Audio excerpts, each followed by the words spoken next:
start with a question. Imagine that when you wake up tomorrow morning, you check your phone and see a message from your bank. Not a scary message. Not payment has failed. Not insufficient funds. A good message. The message says, congratulations. $1 million has been deposited into your account. Now be honest. What's the first thing you do? Would you buy a house? A bigger house? A luxury car? Bitcoin? Gold? Would you donate some of it? Would you invest it? Or would you do what many people secretly dream about and disappear to a tropical island where nobody can ask you for money? Think about it for a second. Because here is the interesting part. Most people think money changes everything. But does it? What if I told you if you don't know what to do with $100, you probably won't know what to do with $1 million either? You'll just make bigger mistakes with more zeros and much more expensive consequences. That's one of the reasons financial education matters. Because money itself isn't the answer. The real question is, do you know how to think about money?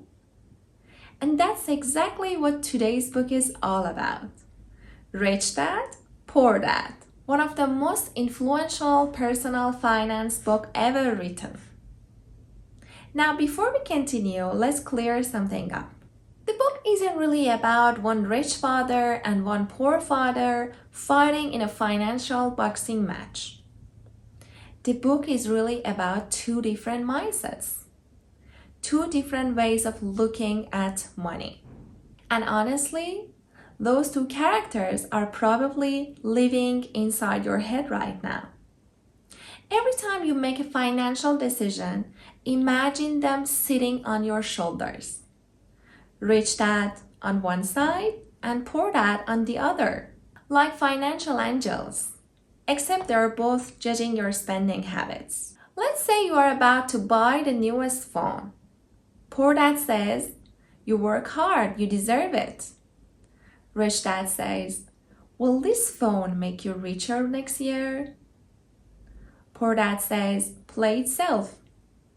Rich dad says, learn first, then take calculated risk. Poor dad says, go to school, get a good job, and everything will work out.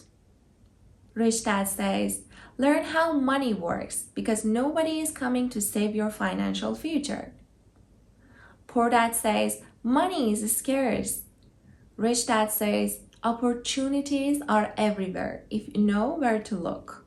Now here's where things get funny. Most of us switch sides every 5 minutes. One moment, we are thinking like rich dad. The other moment, we are ordering something online that we absolutely do not need it.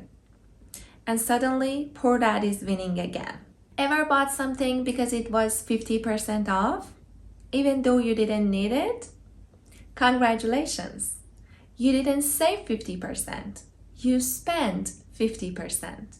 Nice try. One of the biggest lessons in the book is that rich people focus on assets. Poor people often focus on expenses that look like assets. For example, a yacht. Sounds amazing. Looks amazing. Make fantastic Instagram photos. But unless that yacht is making money for you, it's mostly like a floating bill. A very expensive floating bill.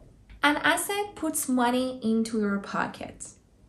A liability takes money out. Simple. Yet somehow millions of people see a luxury purchase and say, it's an investment. No, Kevin. A giant TV that covers your entire wall is not an investment. It's just a bigger way to watch Netflix. Another important lesson in this book is that financial freedom starts with education. And by education, I don't mean memorizing random facts you'll forget next Tuesday. I mean understanding how money works, how investing works, how businesses work, how assets generate income, how people build wealth. Because if money comes into your life and you don't know how to manage it, money has a funny habit of leaving very quickly, sometimes faster than your salary. One thing I really like about this book is that it shifts responsibility back to you. It doesn't say, wait for someone to rescue you. It says, learn, improve, grow. Because wealth is not just your bank balance. It's a way of thinking, a mindset, a set of habits. And here's probably my favorite idea of the entire book. Being rich is not one decision. It's thousands of decisions. Every day, every week, every month, every year. Every financial choice is a small vote for the person you're becoming. The poor dad version of you or the rich dad version of you. Neither choice is magically good or bad. Every choice comes with consequences, and those consequences eventually become your lifestyle. So the next time you're about to spend money, pause for a second. Listen carefully. You might hear two voices. One saying, spend it. The other say, make it grow. And then you get to decide who wins. Anyway, that's Rich Dad, Poor Dad in a nutshell. A funny little reminder that making money is important, but learning how money works, that's where the real game begins. See you next time.